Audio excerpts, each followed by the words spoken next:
Allez, on arrive à la fin.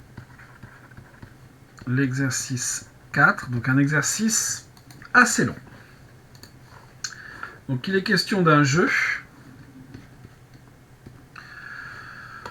Je fais attention à la numérotation. Donc c'était la partie 1. Première question. Donc on pose des jetons au hasard, 3 jetons au hasard sur un plateau de jeu qui comporte 9 cases. Vérifiez qu'il y a 84 positionnements possibles. Donc il y a 3 parmi 9 positions possibles.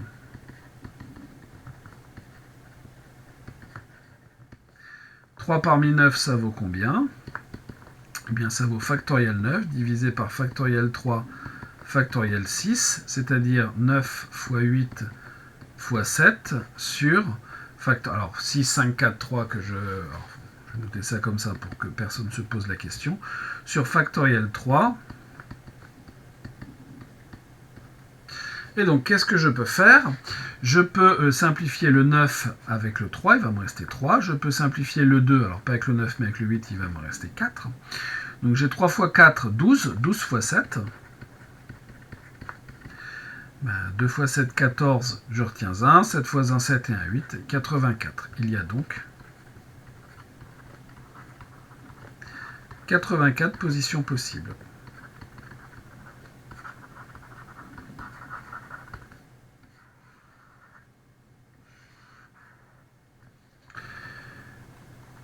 C'est fait pour la première question. 0 difficulté. Déterminer la probabilité des événements H, V et D. La probabilité de l'événement H, eh bien, combien y a-t-il de positionnements qui... alors l'événement H, c'est les 3 jetons sont alignés horizontalement. Bon. On a donc 84 positions possibles pour tous les jetons. Et si on regarde bien, vous avez une position, je vais noter ça comme ça, donc vous avez 3 positions possibles. Alors, 3 positions, 3 positionnements, je vais me dire que c'est comme ça plutôt. 3 positionnements possibles donnent un alignement vertical. Vous avez celui-là.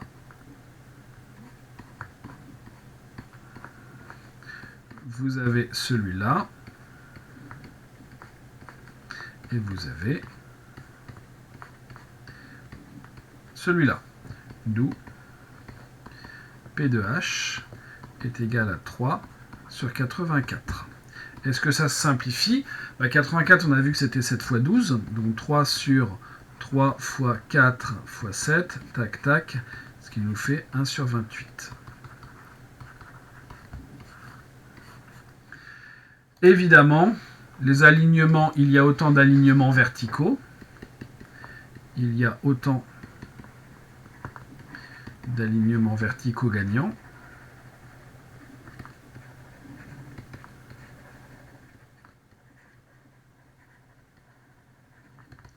Donc, la probabilité d'avoir un alignement vertical gagnant vaut aussi 1 sur 28.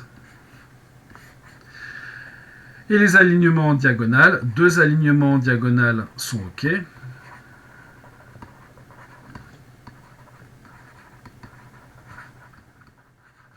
Sont gagnants.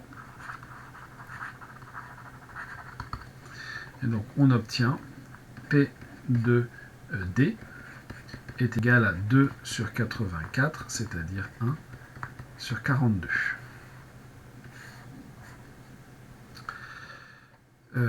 C'est bien ça. Question 3.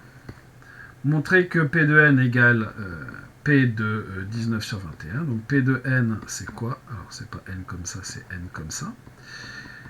C'est donc P de h ou V ou D. Or, si vous avez un alignement vertical, il est vertical, il ne peut pas être horizontal ou diagonal en même temps.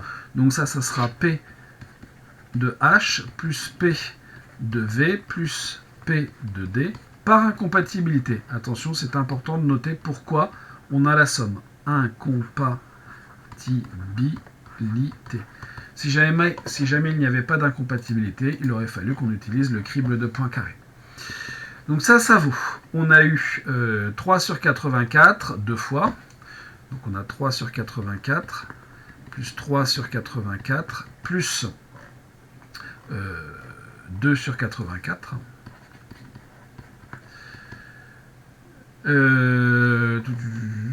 Ici, pardon, c'est P de n bar. C'est important. Donc ce qui nous fait 3 et 3, 6, c'est de 8 sur 84. 8 sur 84, on peut simplifier par 4, ce qui nous fait 2 sur 21. Et donc on en déduit que P de n, c'est 1 moins P de n bar, c'est-à-dire 1 moins 2 sur 21, ce qui nous fait bien 19 sur 21, comme ce qui était énoncé dans l'énoncé. P de n égale 19 sur 21. Question 4. La société peut s'attendre à 10 000 relances par jour de ce jeu. Okay. On note ZI, le gain de la société, à la IM, le relance. Calculer l'espérance de ZI. Pour ça, évidemment, on nous donne des informations.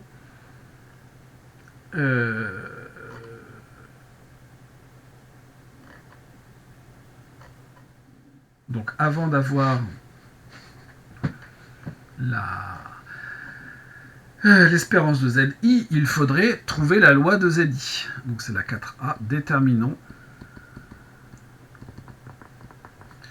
la loi de ZI. ZI, c'est donc le gain de la société. Sachant que le joueur mise 2 € et s'il perd, il perd 2 € et donc s'il gagne, il gagne 18 €. Donc pour la société, puisque ZI, c'est bien le gain pour la société. ZI, donc on a les valeurs prises par ZI. Donc la société, elle gagne 2 ou elle gagne moins 18. Le joueur, lui, il gagne moins 2 ou il gagne 18. Et la probabilité que ZI soit égal à, je vais noter ça, petit z, valeur petit z de ZI. La société gagne 2 € lorsque les jetons ne sont pas alignés, c'est-à-dire qu'ici on a 19 sur 21. Et elle perd forcément dans 2 sur 21. Donc l'espérance de ZI, c'est quoi? C'est 2 fois 19 sur 21 moins 18 multiplié par 2 sur 21. Ce qui nous fait 2 fois 19, 38 sur 21, moins 2 fois 18, 36 sur 21, ce qui nous fait donc 2 sur 21. En moyenne par partie, la société va gagner 2 sur 21 €. Donc E de ZI vaut 2 sur 21.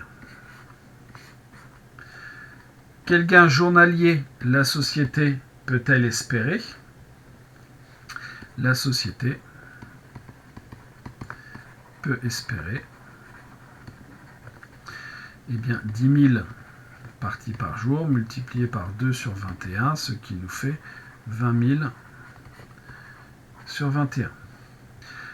Ici, remarquez que on avait le P de N 0,9048, donc ce qui nous fait environ, ce qui est égal à 1 moins 9048, 1 moins 0,9048, 9048, ce qui nous fait 0,0952. Donc,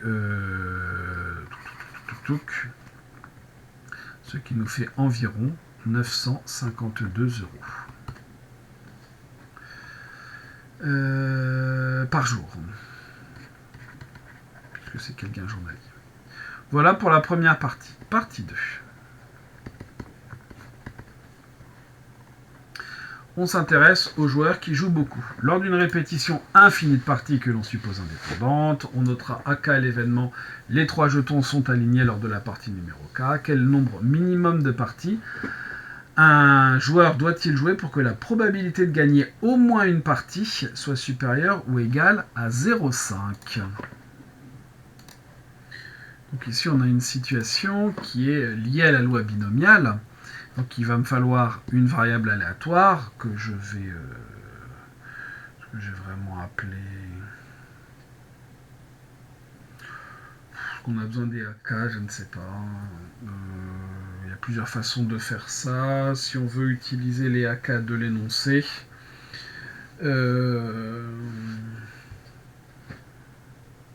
non, on n'a pas besoin des AK ici. Donc le joueur répète n parties indépendantes.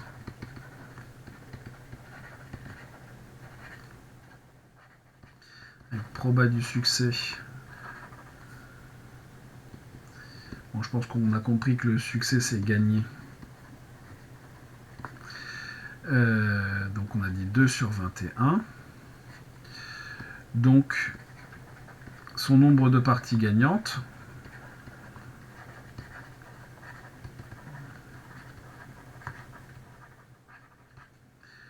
Alors, on a déjà comme variable aléatoire G1, on a X, on a Y, on a G2, je vais l'appeler G par exemple, G, suit la loi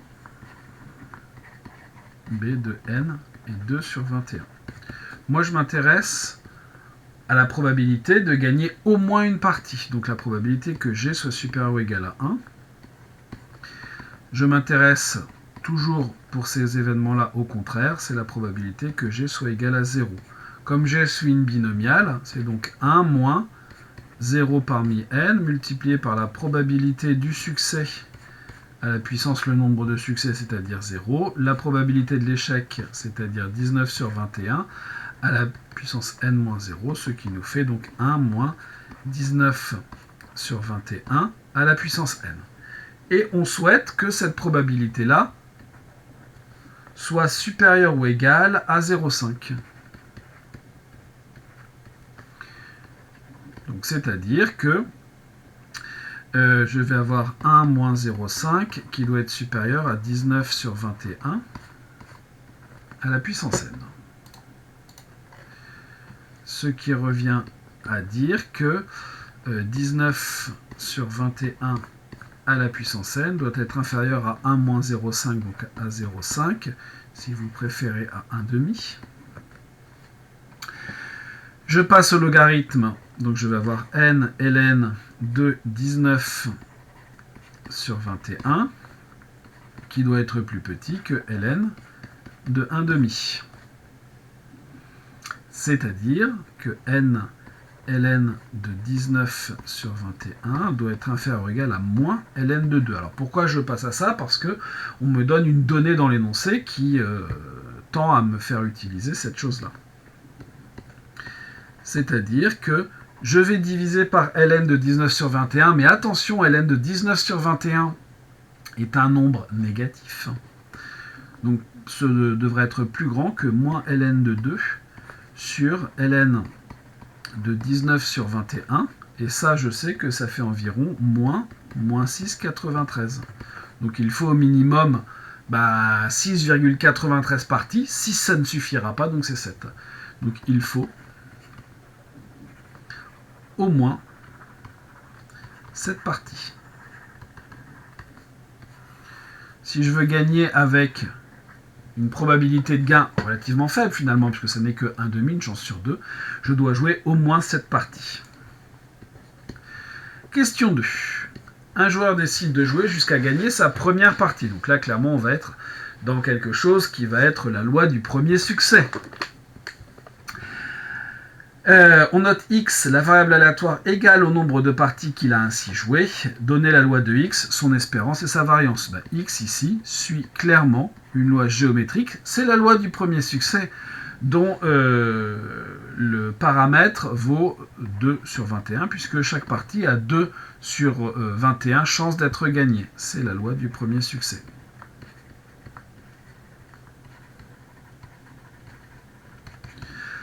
On me demande également l'espérance et la variance de x. Donc ici, j'ai une loi géométrique. Donc elle admet, la variable aléatoire admet une espérance qui est 1 sur p. Donc 1 sur 2 sur 21, c'est-à-dire donc 21 demi. E de x est égal à 21 demi. C'est-à-dire 10,5. En moyenne, il faudra 10 parties et demie pour avoir le premier succès, c'est-à-dire le premier alignement de jetons. Ensuite, on me demande la variance de x, une loi géométrique, une variable aléatoire qui suit une loi géométrique admet une variance qui est 1 moins p sur p carré. Donc 1 moins p sur p carré, c'est-à-dire 19 sur 21 divisé par 2 sur 21 au carré, c'est-à-dire 19 sur 21 multiplié par 21 au carré sur 2 au carré, ça va, c'est pas trop difficile à calculer, tac tac, et j'ai donc 19 multiplié par 21 sur 4. Alors on pourrait se dire que 19 fois 21 c'est un peu embêtant à calculer, mais 19 fois 21 c'est quoi? C'est 20 moins 1 multiplié par 20 plus 1, le tout sur 4, c'est-à-dire 20 au carré moins 1 au carré, sur 4, 20 fois 20, 400, 400 moins 1, 399. Donc j'ai 399 quarts de variance. Donc une variance quand même assez élevée. Qu'est-ce qu'on me demande après? C'est terminé pour cette question. Question de B. Notons G1, la variable aléatoire égale au gain d'un joueur adaptant une telle stratégie. Alors stratégie, effectivement, ça va être de jouer jusqu'à temps qu'il gagne au moins une fois. Justifier que G1 égale moins 2x plus 20, puis en déduire l'espérance de G1. Eh bien, qu'est-ce que c'est que G1? G1, c'est le gain. Donc G1, c'est son gain.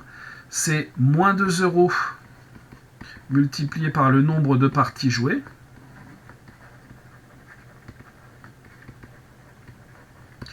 Et il les perd à chaque fois, sauf pour la dernière où il gagne 20 euros. Plus 20 euros de gain, mais seulement pour la dernière.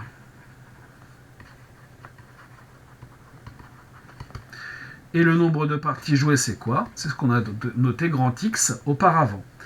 Donc G1, c'est moins 2x plus 20.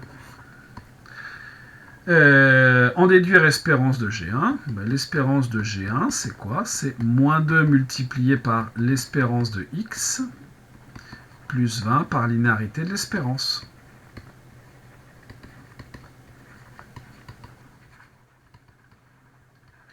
C'est-à-dire moins 2 multiplié par 21,5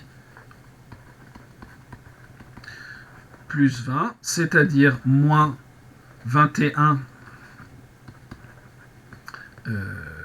plus 20, c'est-à-dire moins 1. En moyenne, il perd 1 euro. En moyenne, le joueur perd 1 euro.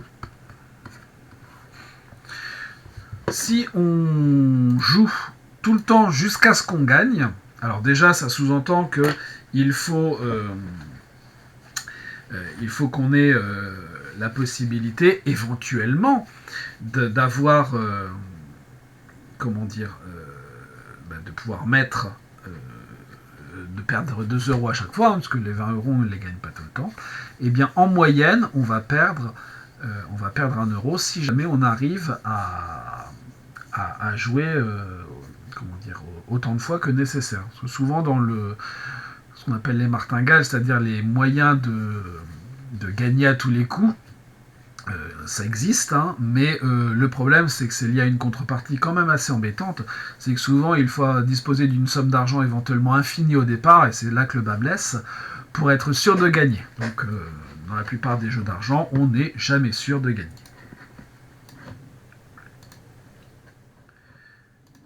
Alors la troisième question. on nous demande la loi de y, sachant que y c'est la variable aléatoire qui compte le nombre de parties jouées par un joueur qui joue différemment. Comme s'arrêter à la première partie gagnée, ça ne suffit pas pour avoir un gain moyen qui soit positif, on se dit qu'on va pousser jusqu'à la deuxième partie gagnée. Si on regarde bien la question, on voit que, première question, déterminer la loi de y. Deuxième question, justifier que y admet une espérance et la calculer. Ce qui sous-entend que y va très probablement pas avoir une loi usuelle. Sinon, on aurait une formulation plus comme dans la deuxième question. Donc on va déterminer la loi de y, sachant que cette fois la loi n'est pas usuelle. Pour gagner 2 parties, il faut au minimum jouer 2 fois. Donc qu'est-ce que ça sera que y de oméga ? Ce sera tous les entiers, à condition qu'ils soient supérieurs ou égaux à 2. Donc déjà, ça conforte bien dans l'idée qu'on n'a pas une loi usuelle, puisque parmi toutes les lois usuelles que l'on a vues, on n'en a vu aucune pour laquelle le support c'est de 2 à plus l'infini. Je me donne donc un cas de y de oméga, et je vais m'intéresser à la probabilité que y soit égal à k. Qu'est-ce que c'est que être égal à k ? Je vais avoir la probabilité d'avoir... il faut que je gagne 2 fois, donc je vais gagner la dernière fois. Donc je sais qu'à la fin, j'aurai un AK. J'ai gagné au kème. Et puis, quelque part là-dedans, j'ai gagné une autre fois. Donc par exemple, je vais avoir AI. Et je perds le premier. Je perds jusqu'au AI-1. Je gagne au AI. Ensuite, à partir du AI plus 1, je perds à nouveau. Jusque le AK-1, je perds encore. Et au AK, je gagne. Et puis, il faut que je fasse ça pour toutes les positions possibles du AI, qui peut être le premier jusqu'à l'avant-dernier. Donc, je vais avoir ici une grande union. Pour I qui va aller de 1, la première partie jouée, jusqu'à la K-1e. Puisque finalement, je peux avoir mon premier gain à la K-1e partie et le deuxième gain à la Kème partie. Bien sûr, tous ces événements sont incompatibles. Donc je vais donc avoir une somme pour I allant de 1 à K-1 des probabilités de ces intersections. Donc des A1 bar inter AI-1 bar inter AI plus 1 bar inter AK-1 bar inter AK. Et ça, c'est par incompatibilité, puisque forcément, si je gagne la première partie au troisième partie, je ne peux pas gagner en même temps la première partie à la quatrième partie. Donc les événements ici sont bien incompatibles. Incompatibilité. Et maintenant, il va falloir que je regarde ça. Mais ça va bien se passer, puisque ça va être de l'indépendance. Des probabilités donc de A1 bar multipliées par la probabilité de AI-1 bar multiplié par la probabilité de AI multiplié par la probabilité de AI plus 1 bar multiplié par la probabilité de AK-1 bar multiplié par la probabilité de AK. Donc j'ai une somme de tout ce petit monde-là. Mais en fait, toutes ces probabilités-là, c'est les mêmes finalement. C'est les mêmes. On en a combien ? Donc ça vaut 2. La probabilité de perte, ça c'est 19 sur 21. Ça c'est 19 sur 21. Ça c'est 19 sur 21. Ça c'est 19 sur 21. Et finalement, dans le lot, il n'y en a que 2 qui sont égales à 2 sur 21. Donc je vais avoir une somme pour I allant de 1 à K-1 de 19 sur 21 qui représente les pertes, et les pertes j'en ai K-2. Multiplié par les gains, j'ai 2 gains. Et si on regarde tout ça, il n'y a rien qui dépend de I.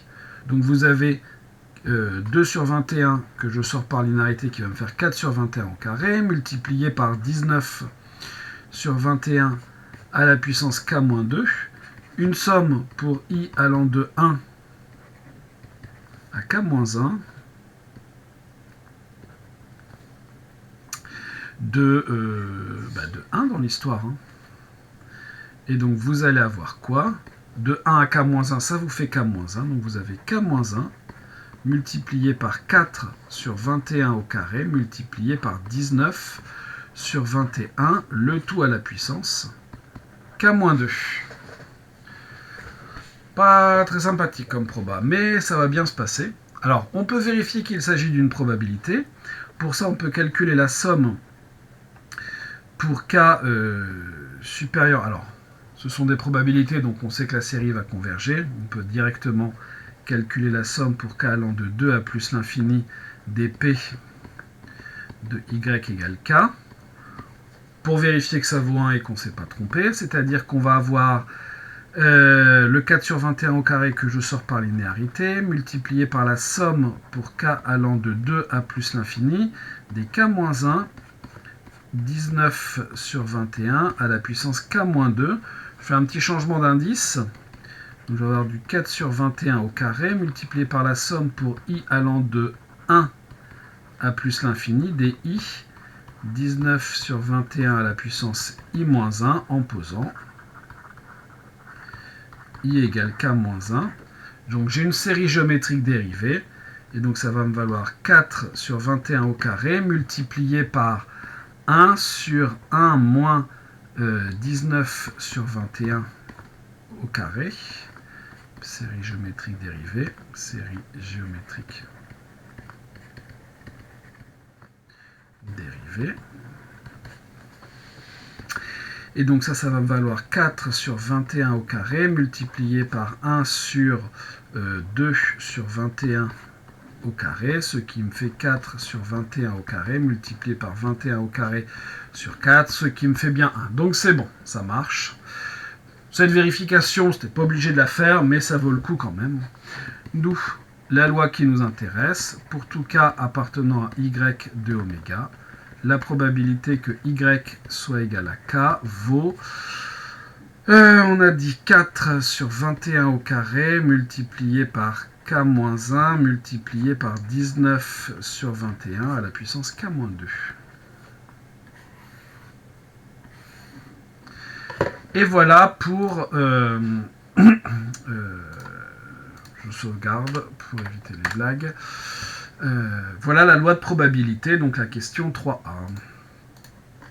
Question 3b. Montrer qu'il y a une espérance et la calculer. Bon. Y admet une espérance. Si et seulement si la série des, donc pour k plus grand que 2 des k p de y égale k converge absolument.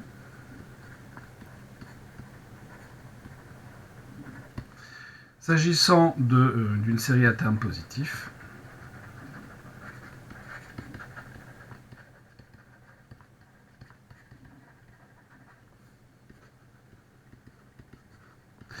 cela est équivalent à la convergence. Cela est équivalent à la convergence entre guillemets simple. Bon. Donc on va s'intéresser à ça. La somme pour k plus grand que 2 des k p de y égale k. Il y a le 4 sur 21 au carré qui est une constante. Donc ça hop, a la même nature.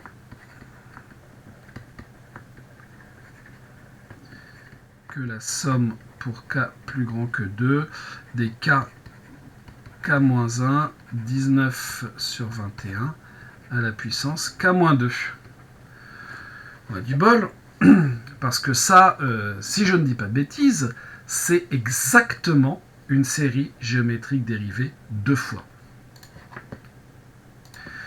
Et donc, comme 19 sur 21 est compris entre 10, comme 19 sur 21 est compris entre moins 1 et 1, cette série géométrique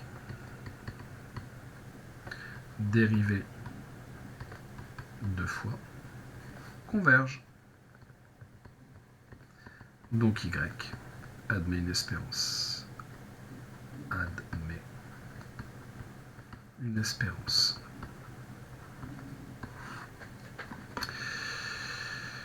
Voilà, voilà. Donc il n'y a plus qu'à la calculer, puisqu'on nous demande de la calculer. L'espérance de y, ça sera quoi? Ça sera, je n'oublie pas ma constante que j'ai oubliée tout à l'heure. Enfin, oubliée pas vraiment, hein, je dis qu'elle avait la même nature que.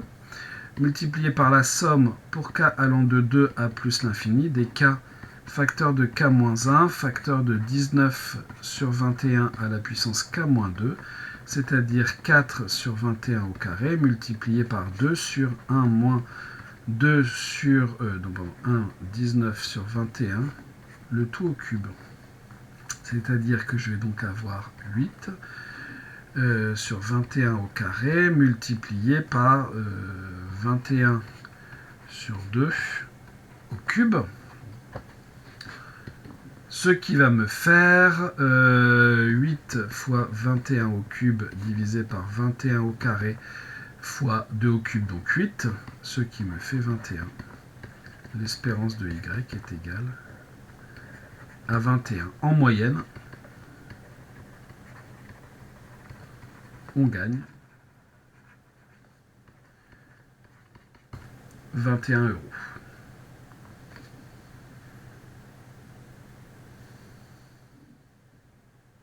Non, pardon, on ne gagne pas 21 €. En moyenne, il faut jouer 21 parties.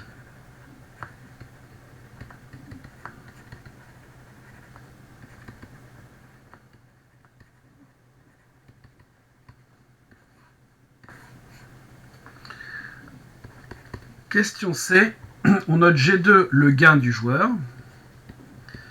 G2, c'est quoi? C'est moins 2 fois le nombre de parties jouées.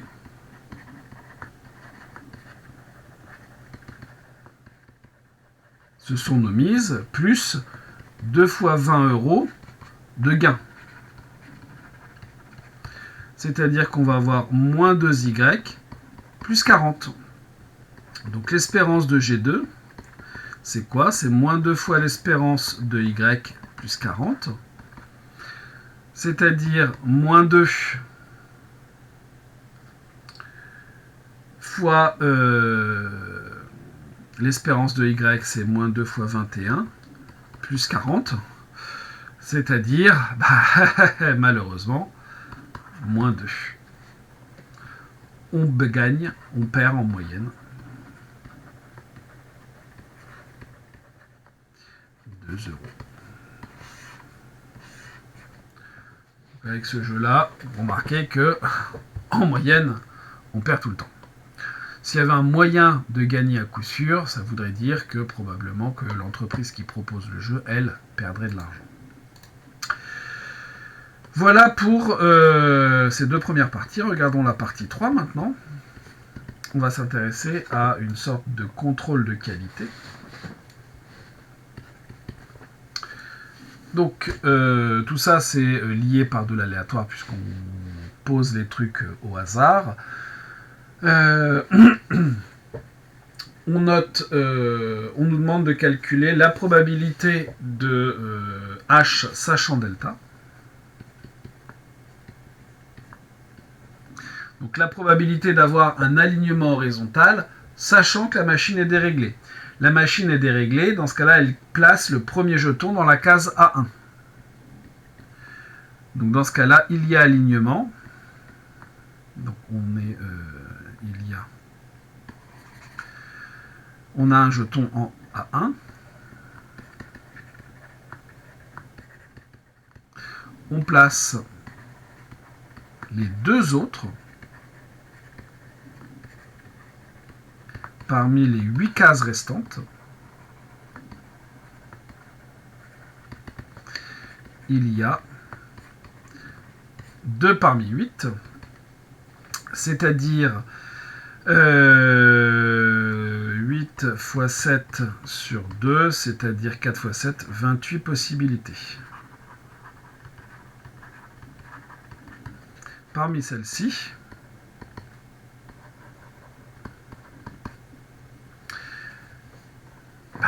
vous avez 28 possibilités, mais attention,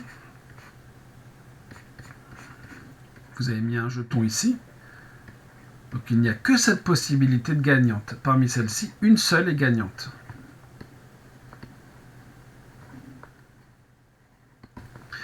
Donc la probabilité d'avoir un alignement horizontal, j'ai fait vertical ici, mais ça revient au même, sachant que la machine est déréglée, donc on a un alignement qui fonctionne sur les 28. Si on regarde ce qu'on avait fait au départ, ben en fait on remarque que ça ne change rien. Donc de même, évidemment, on a toujours 28 possibilités. La probabilité d'avoir un alignement vertical, ça sera aussi 1 sur 28. Et on a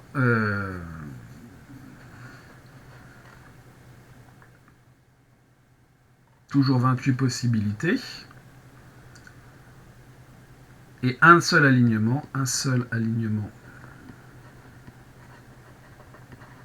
diagonal possible, puisque l'autre ne sera pas possible vu qu'on a mis un jeton ici. Un seul alignement diagonal possible pour gagner. Donc on a la probabilité d'avoir un alignement diagonal sachant qu'il y a une erreur. Ben, il y a une possibilité sur 28.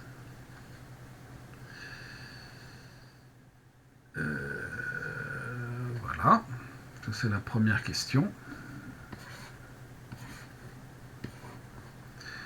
Deuxième question. À l'aide de la formule des probabilités totales, c'est gentil, on nous donne l'idée. Montrer que P de n égale quelque chose sur 21, savoir les jetons alignés. Les jetons alignés et avoir une erreur, ça en fait c'est quoi? C'est H inter D ou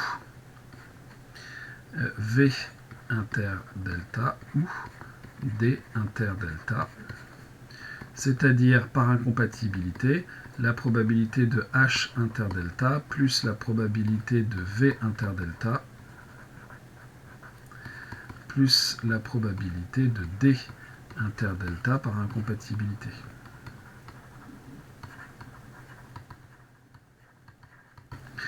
C'est-à-dire la probabilité de delta multipliée par la probabilité de H sachant delta, plus la probabilité de delta multipliée par la probabilité de V sachant delta, plus la probabilité de delta multipliée par la probabilité de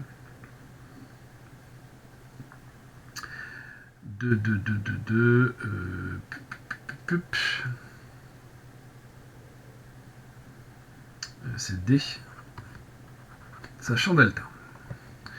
C'est-à-dire que l'on va avoir x facteur 2, 1 sur 28, plus 1 sur 28, plus 1 sur 28, c'est-à-dire x multiplié par 3 sur 28.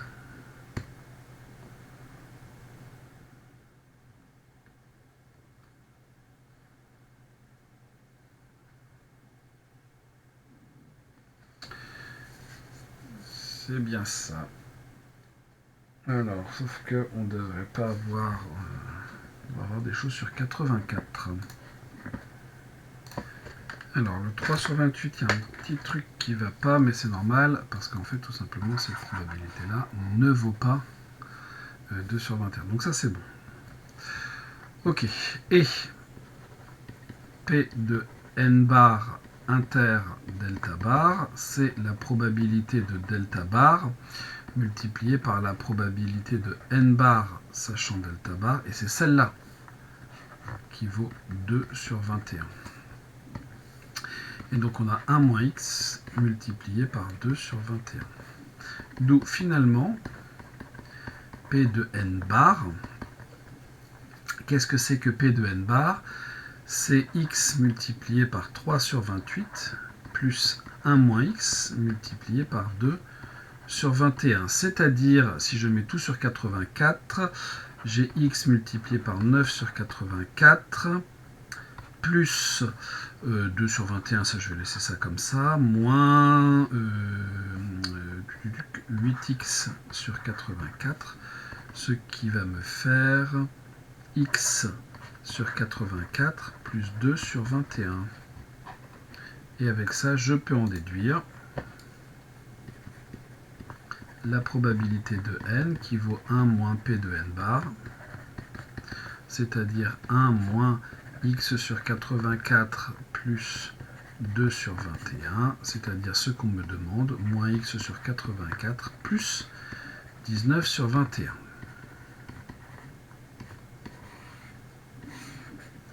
Ça, c'est bon pour P de n bar. Voilà, ça c'est bon pour cette question. Troisième question. Soit G est la variable aléatoire donnant le gain réalisé par la société lors d'une partie jouée. Donnez la valeur maximale de x pour que l'espérance de gain soit positive. Donc, le gain, c'est quoi? C'est le nombre, c'est, comment dire, le gain, les valeurs de gain pour une partie jouée, c'est moins 2 € et alors c'est 18 € pardon, pour la société et moins 18 € si elle perd. Ici, quand est-ce qu'on a 2 €? Eh bien, on a moins x sur 84 plus 19 sur 21. P de G, valeur petit g du gain. P de petit g égale grand G. Et ici, forcément, on a l'événement contraire, c'est-à-dire la probabilité de n bar. On a x sur 84 plus 2 sur 21. Et donc, on veut la valeur maximale de x pour que l'espérance de gain soit positive. Donc, je vais calculer l'espérance de g. Donc, on va avoir 2 multiplié par moins x sur 84 plus 19 sur 21, moins 18, facteur de x sur 84 plus 2 sur 21. Ce qui nous fait moins x sur 42 plus 19, 2 fois 19, 38 sur 21, moins 9x sur 42, c'est ça, plus, non c'est pas bon, c'est moins, 2 fois 18, 36 sur 21, ce qui nous fait 2 sur 21, moins 10x sur 42, c'est-à-dire 2 moins 5x, le tout sur 21. Et E de G est positif. Si et seulement si, eh bien 2 moins 5x est positif, c'est-à-dire que 2 est plus grand que 5x, c'est-à-dire que x est inférieur ou égal à 2/5. Donc il ne faut pas que x dépasse, il ne faut pas que x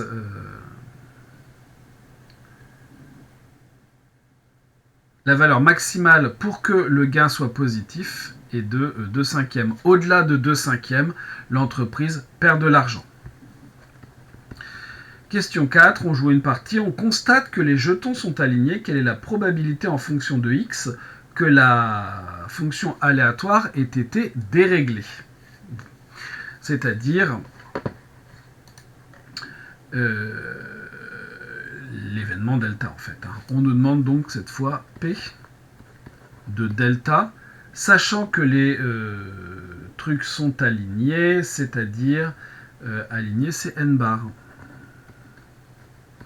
Donc ça c'est P de delta inter n bar divisé par P de n bar, c'est-à-dire nous celle qu'on connaît c'est n bar sachant delta, donc P de delta multiplié par P de n bar sachant delta. Où est-ce qu'on aurait delta inter n bar? Delta inter n bar, oui, on l'a trouvé. On a trouvé 3x sur 28. C'est encore plus simple. Donc on a 3x sur 28 divisé par la probabilité de n bar. La probabilité de n bar, on a ici x sur 84 plus 2 sur 21.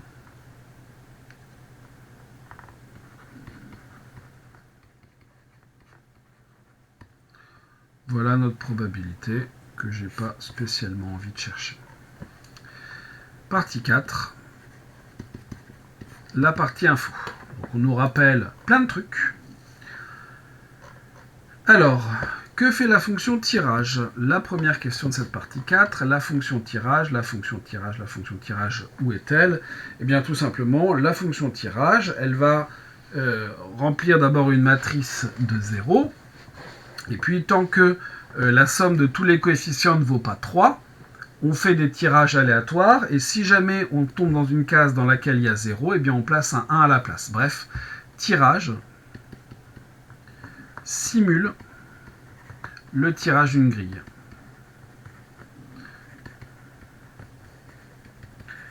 Avec, on l'espère, la fonction d'aléatoire qui marche bien.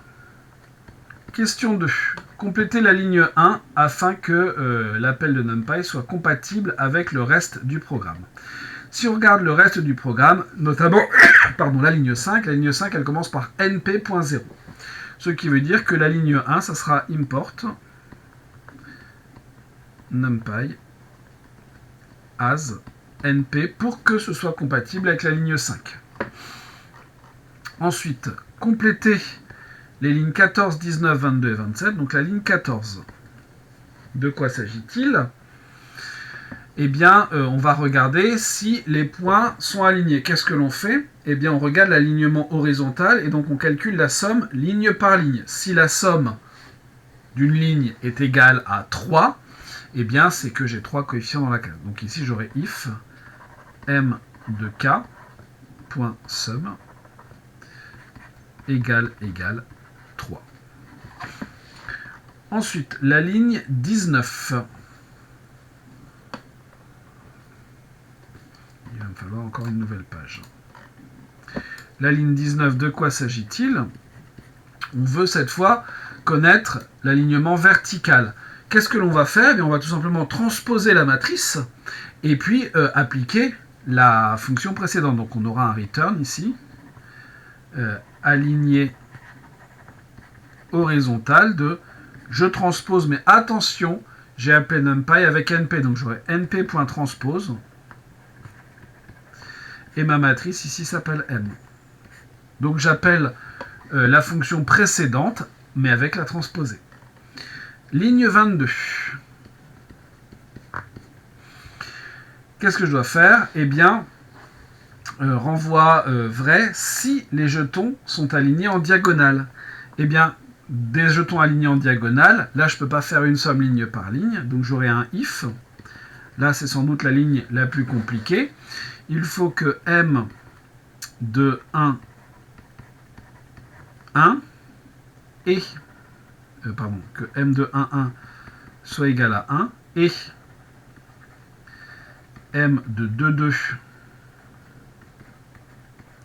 soit égal à 1 et m de 3, 3 soit égal à 1. J'oublie un égal ici. Sauf que là, je ne regarde que l'alignement comme ça. Et donc tout ça, j'aurai un OU, et il faut que je fasse l'autre alignement. Donc l'autre alignement, je vais avoir m de 2. Alors pardon, ici, j'ai oublié que c'était numéroté à partir de 0, donc je vais avoir 0, 0. Ici, je vais avoir 1, 1. Et ici, je vais avoir 2, 2. Donc ici, je vais avoir 1, 2, 0 pour la première ligne. Donc ça ici, si je fais le M00, c'est celui-là. Le M11, c'est celui-là. Le M22, c'est celui-là. Le M20, donc je suis sur la ligne 2. La colonne 0, c'est celui-là. Et dans ce cas-là, il faut que le M11 soit égal à 1. Et aussi le M02. Celui-là, C'est celui-là, pour avoir l'alignement dans cette diagonale-là. Et la ligne 27.